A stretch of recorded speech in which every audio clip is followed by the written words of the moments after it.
ముందుగా breaking news చూస్తున్నాం. Astronaut Sunita Williams Butch Wilmore return journey సమయం ఆసనమైంది.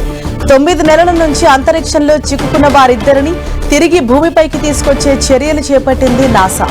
ఇందులో భాగంగా స్పేస్ ఎక్స్ క్రూ 10 మిషన్ ను ప్రయోగించింది.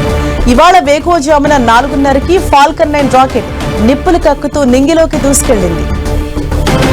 ఈ నెల 19 నాటికి సునీత విలియమ్స్ బుజ్ విల్మోర్ అంతర్జాతీయ అంతరిక్ష కేంద్రం నుంచి బయలుదేరే అవకాశం ఉందని నాసా తెలిపింది.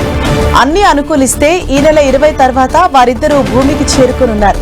బోయింగ్ స్టార్ లైనర్ అంతరిక్ష నౌకలో ISS కి వెళ్లిన వారిద్దరూ స్టార్ లైనర్ లో సాంకేతిక లోపం కారణంగా తిరిగి రాలేకపోయారు.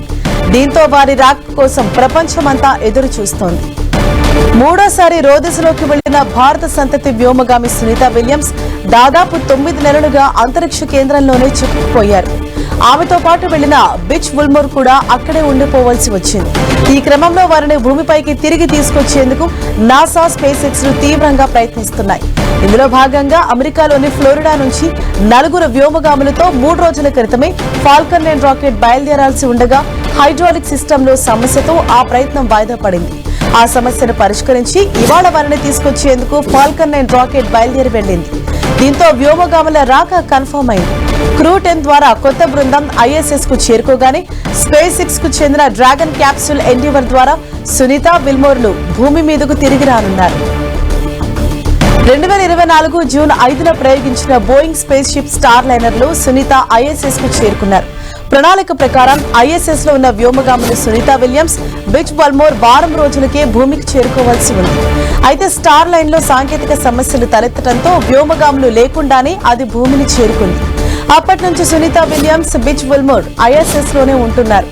వారిని తిరిగి తీసుకురావడానికి నాసా స్పేస్ ఎక్స్ తో కలిసి పనిచేస్తోంది.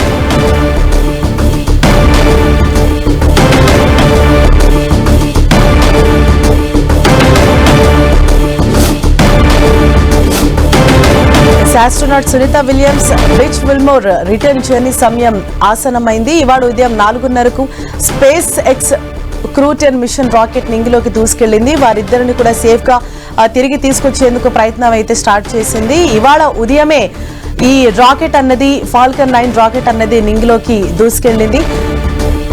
ఇంతకు ముందే అంటే 3 రోజుల క్రితమే వాస్తవంగా బయలుదేరాల్సి ఉండగా ఆ రాకెట్ లో కొంత సాంకేతిక లోపంతో ఆ ప్రయోగం వాయిదా పడింది. తిరిగి ఆ సమస్యను సరిచేసి ఇవాళ ఉదయం 4:30కు మళ్లీ ఆ రాకెట్ అనేది రింగులోకి దూసుకెళ్లింది. ఆ 2 వ్యోమగాములను కూడా తిరిగి భూమికి తీసుకురానున్నారు.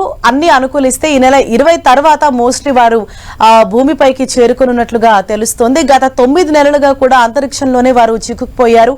అక్కడ ప్రయోగాలు చేపట్టేందుకు వెళ్లిన ఇటు సునీత విలియమ్స్ అలాగే బుజ్ విల్మోర్ కూడా స్టార్ లైనర్ లోనే అక్కడే వాళ్ళు ఉండిపోయారు. అంటే 9 రోజుల్లోనే వాస్తవానికి ప్రయోగం అంతా పూర్తయిపోయి ఆస్ట్రోనాట్స్ భూమికి చేరుకోవాల్సి ఉంది. కానీ అక్కడ కొంత హైడ్రాలిక్ సిస్టంలో సాంకేతిక లోపం కారణంగా 9 నెలలు అన్నది చాలా లాంగ్ డ్యూరేషన్ అన్నది తీసుకుంది. 9 రోజుల్లో పూర్తవలసిన ఈ మిషన్ కాస్త 9 నెలలు అయింది. 9 నెలలుగా వారు అంతరిక్షంలోనే ఉన్నారు. వారిని తిరిగి భూమికి తీసుకొచ్చేందుకు కూడా చర్చలు జరిగాయి, ప్రయోగాలు జరిగాయి. అయితే చివరికి ఇటు నాసా స్పేస్ ఎక్స్ కలిసి ఈ మిషన్ ను చేపట్టాయి. ఫాల్కన్ 9 రాకెట్ ఉదయం 4:30 నిప్పులు కక్కుతూ నింగిలోకి దూసుకెళ్లింది.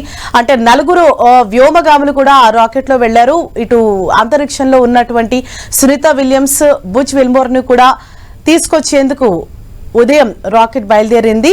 ఈ నెల 20 తర్వాత మోస్ట్ వారు భూమిపైకి తిరిగి వస్తారని మనకు అందుతున్న సమాచారం.